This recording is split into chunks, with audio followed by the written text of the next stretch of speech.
오늘은 교회를 향한 바울의 권면이라는 제목으로 하나님 말씀을 잠시 나눌 수 있도록 하겠습니다. 제가 진주에서 개척을 했을 때에 창립 예배를 드리잖아요.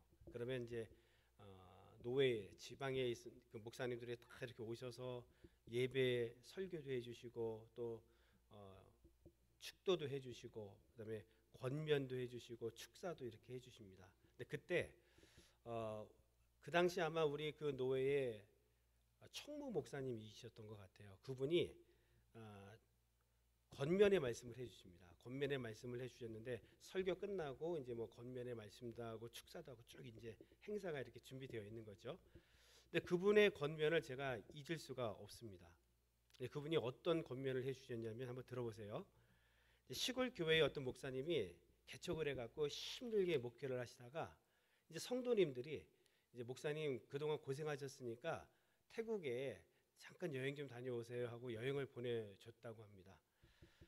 태국에 저도 안 가봤는데 가면 뭐 코끼리 뭐 동물원 뭐 이런 것도 있나 봐요. 그래서 그 코끼리 그 동물원에서 구경하고 있는데 가는 날이 장날이라고 거기서 아주 잘 훈련된 코끼리가 한 마리가 있었는데 절대로 이 코끼리는 울지 않는 코끼리라고 합니다. 그런데 거기서 이제 조련사가 지금 코끼리 울리기 대회를 이제 열 건데 여기서 코끼리를 울리는 사람에게는 만 그 달러를 주겠다, 1,000만 원을 주겠다 이제 그렇게 한 거죠. 그래서 많은 사람들이 나가서 코끼리 앞에서 뭐 여러 가지 행동도 하고 이야기도 했다고 합니다.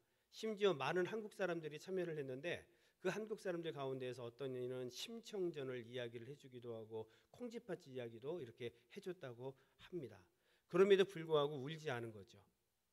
그래서 저 뒤에서 번쩍 든 그 시골 개척교회 목사님이 나가서 귀에다 대고 코끼리한테 이야기를 했다고 합니다. 이런 저런 얘기를 하고 있는데 갑자기 코끼리가 펑펑 울기 시작했다고 합니다.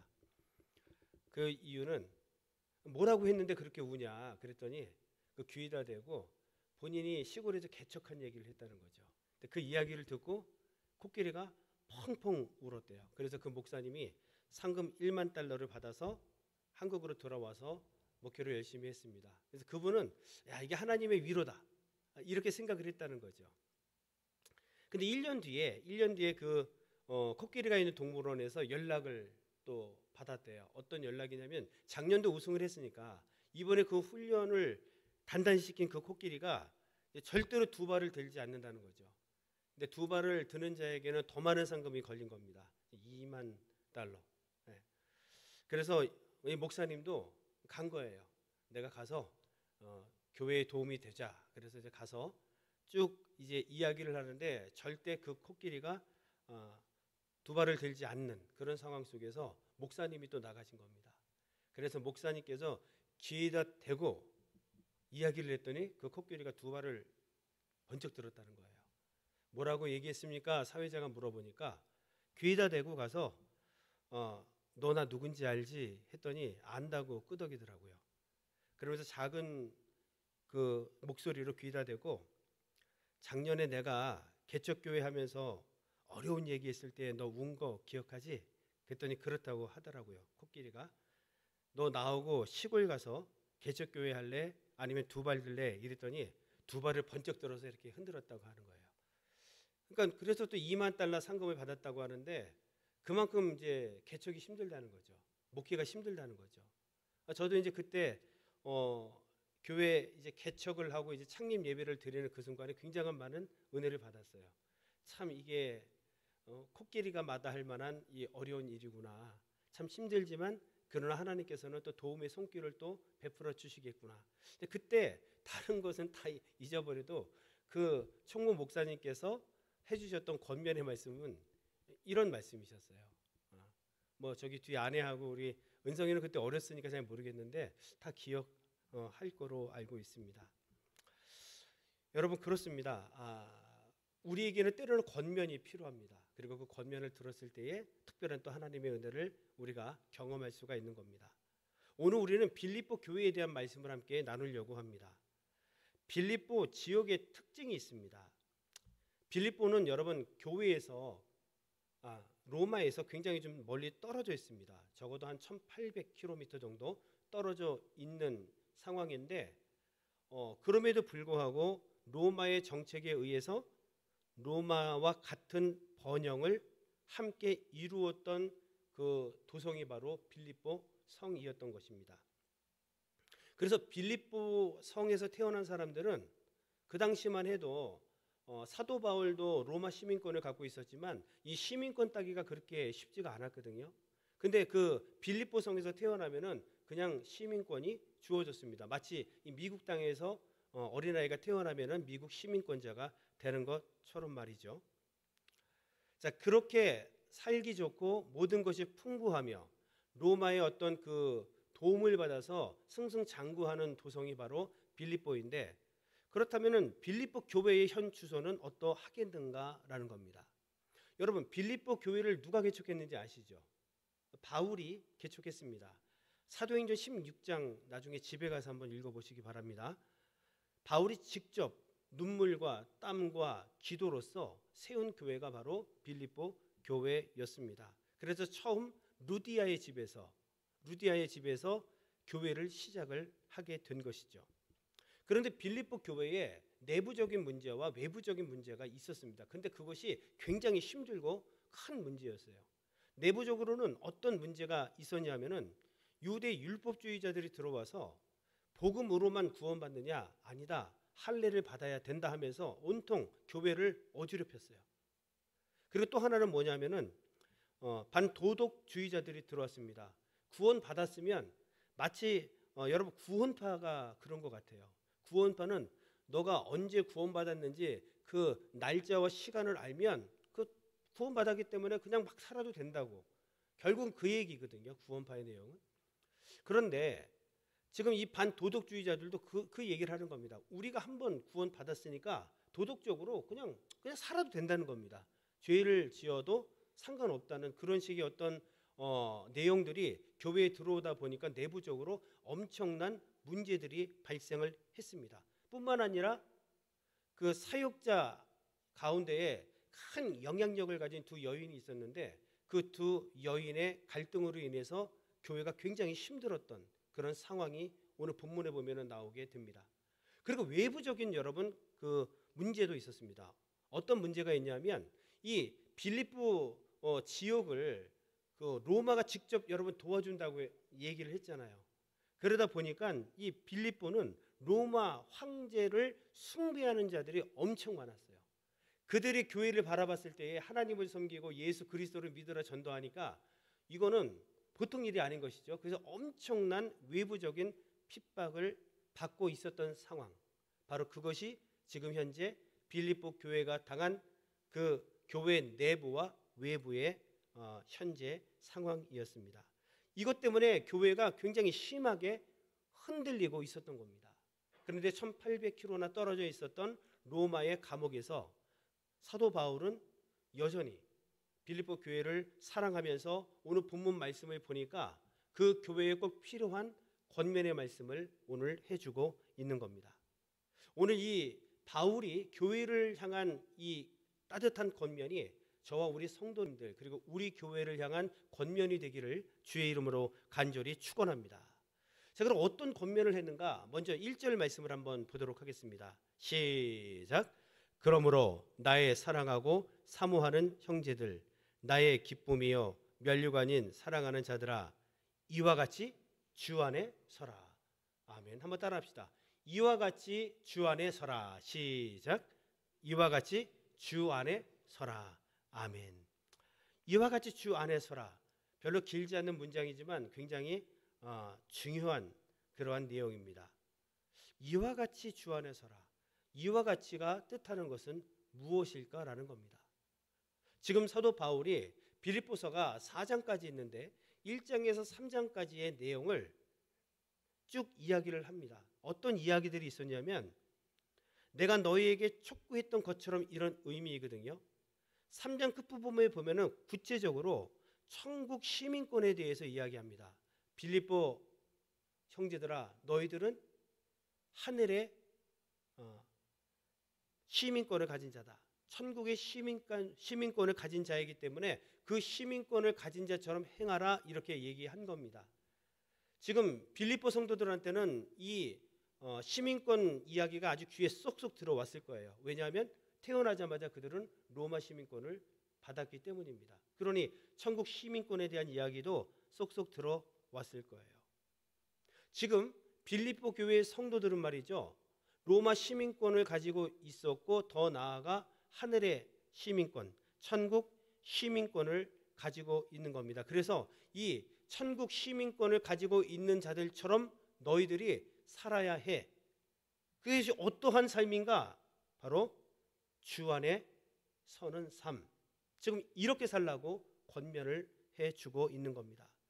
여기서 여러분 주 안에 서라, 이 서라, 이 의미가 굉장히 중요합니다. 스테케테라고 하는 헬라어인데 이거는 군사 용어입니다. 적들이 쳐들어왔을 때 끝까지 진지를 사수하라. 어떤 그런 의미가 이 안에 있는 겁니다.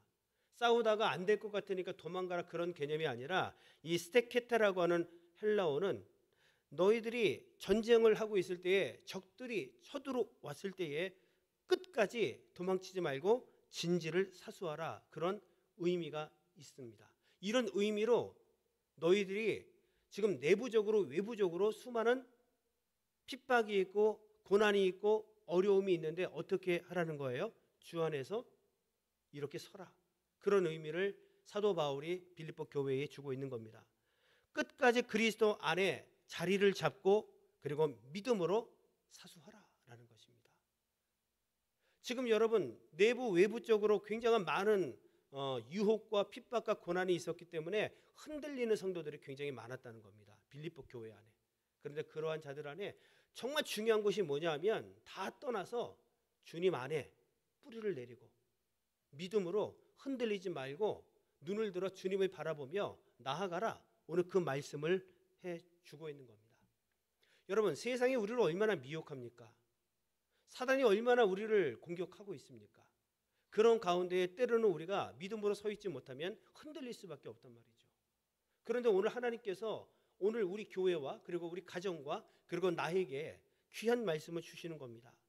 끝까지 그리스도 안에 자리를 잡고 믿음으로 너의 믿음을 사수하라.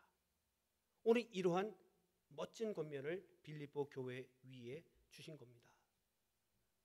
우리 교회도 그렇고 각자에게 주신 귀한 말씀인 줄로 믿습니다. 여러분 수많은 유혹들이 있지만 그 속에서 우리가 믿음이 흔들려서는 안 됩니다. 물론 흔들릴 수는 있잖아요. 성경에도 보면은 7전 8기가 나오잖아요. 중요한 것은 7번 쓰러졌는데 거기서 무너지는 것이 아니라 8번째 다시 일어서야 하는 거거든요. 근데 그것이 예수 그리스도 안에 깊이 뿌리를 내리고 있을 때 가능한 일이거든요. 그래서 그리스도 안에서 굳건히 서라. 바울이 이렇게 권면하고 있는 거죠. 자, 두 번째 어떤 권면입니까? 주 안에서 같은 마음을 품으라. 이렇게 말씀하고 있습니다. 자, 우리 2절의 말씀입니다. 시작. 내가 유오디아를 권하고 순두개를 권하노니 주 안에서 같은 마음을 품으라. 아멘. 지금 말씀드리는 권면은 동일한 부분이 다 있는데 주 안에서예요. 여러분 주 안에서. 세상적으로 내가 또 깊이 생각해 보니까 내가 이 사건들을 묵상해 보니까 그런 개념이 아니라 주님 안에서 굳게 서고 주님 안에서 같은 마음을 품으라. 이렇게 사도 바울이 권면을 했다는 것이 중요합니다. 여기 두 여인이 나옵니다. 유오디아와 순두개 여인입니다. 이 유오디아라고 하는 이름은 좋은 여행, 순조로운 여행 이런 뜻입니다. 순두개는 행운, 행복한 기회, 이런 좋은 아름다운 이름의 뜻을 갖고 있었던 영향력이 아주 큰 두 여인이 교회에서 문제를 일으킨 겁니다. 빌립보 교회의 주도적인 역할을 감당하고 있었거든요. 이들은 재정적으로도 사실 많은 후원을 했었고 그리고 교회에서 모든 일들을 앞장서 나가는 그러한 일들이었는데 문제는 이 둘이 갈등이 생긴 겁니다. 여러분 갈등이라고 하는 한자어를 아시죠? 이 갈자가 칡나무 갈자입니다. 등은 등나무 등자입니다. 이거를 풀이해 보면은 참 재밌습니다.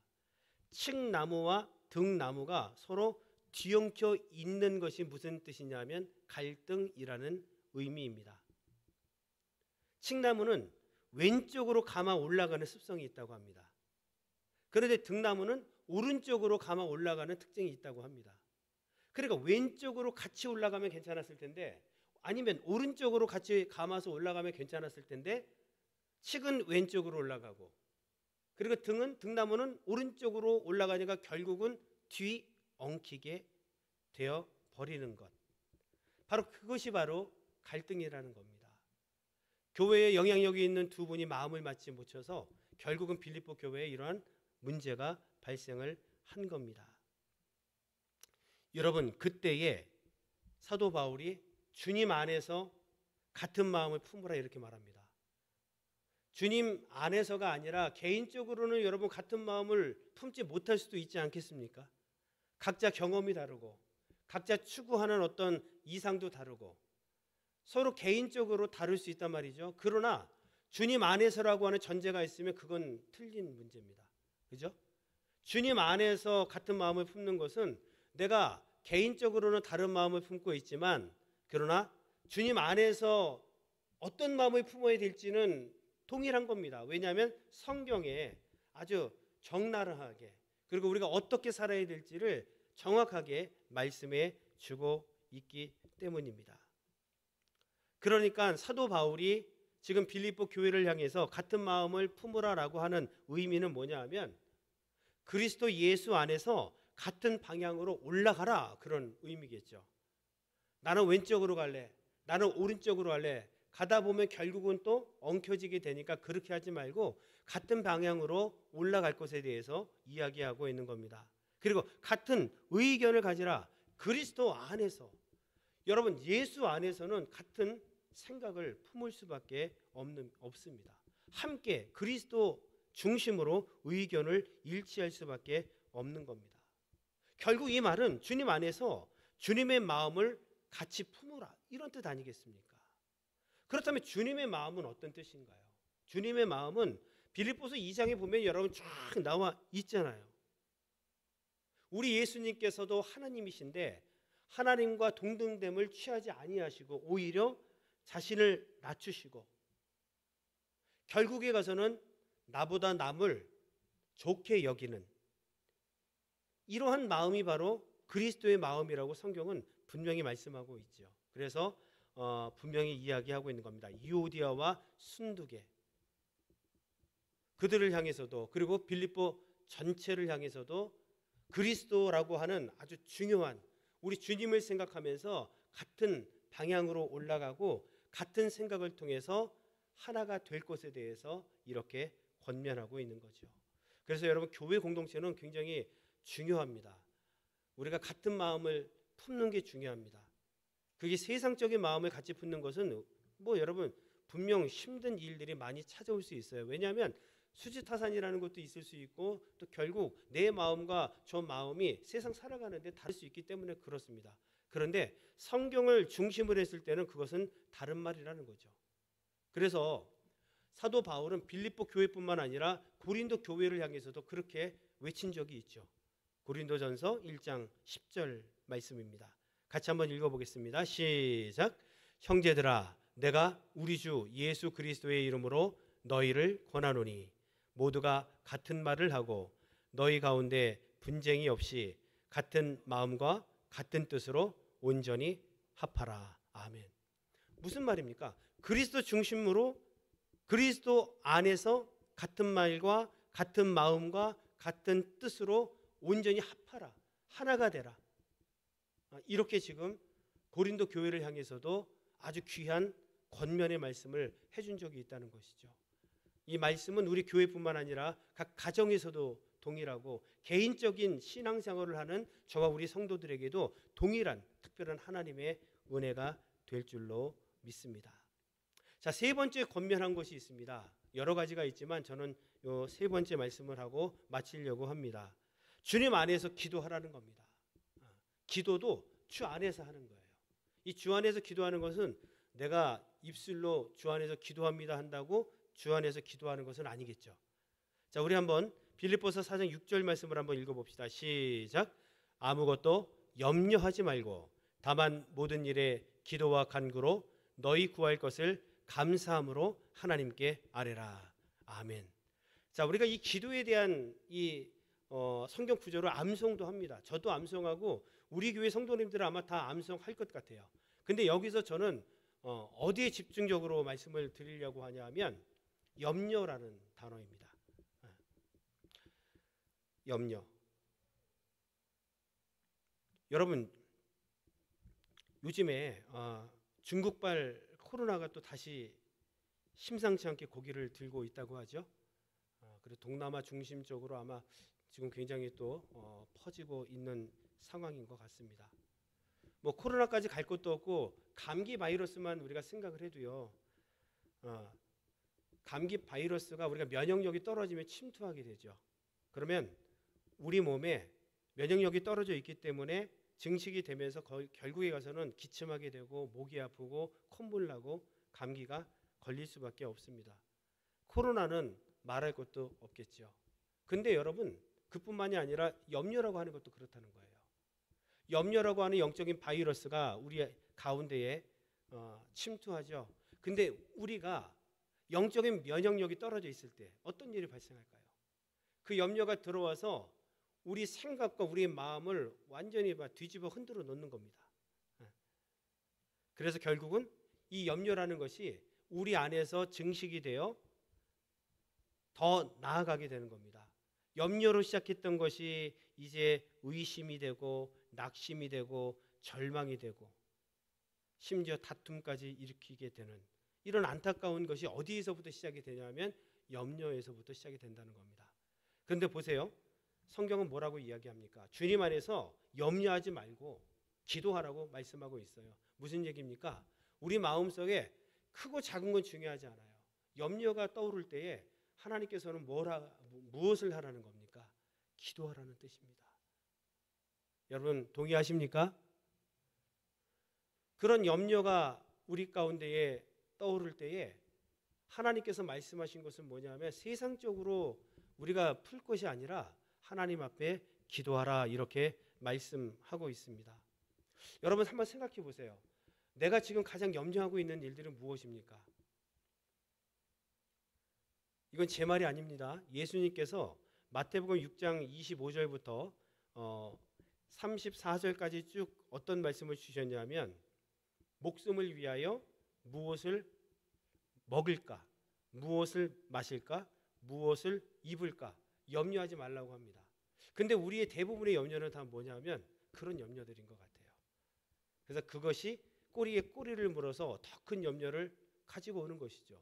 심지어 지금 당장 일어난 일도 아니고 앞으로 일어나지 않을지도 모르는데 그냥 염려해서 잠을 못 자고 힘들어하는 경우도 분명히 있다는 거예요. 그런데 왜 염려하지 말라고 예수님께서 말씀하셨을까요? 예수님께서는 들에 핀 꽃을 보아라. 내일 아궁이에 던져질 들풀을 보아라. 쟤들이 뭐 한 거 있니? 내가 다 먹였다. 다 먹였다. 아름답게 했다. 공중에 나는 저 새들을 다 보아라. 내가 저들을 다 먹였다. 하물며 너희 일까 보냐? 믿음이 작은 자들아 하고 말씀을 마친단 말이죠.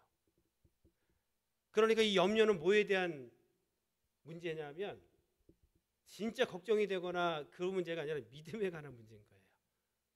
믿음이 작은 자들아. 이건 믿음에 관한 문제인 거예요.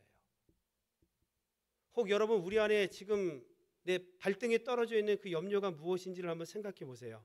그 문제가 어떤 문제인가 한번 기도하면서 생각해 보십시오. 어쩌면 우리 믿음에 관한 문제일 수 있다라는 겁니다. 염려는 믿음에 관한 문제입니다.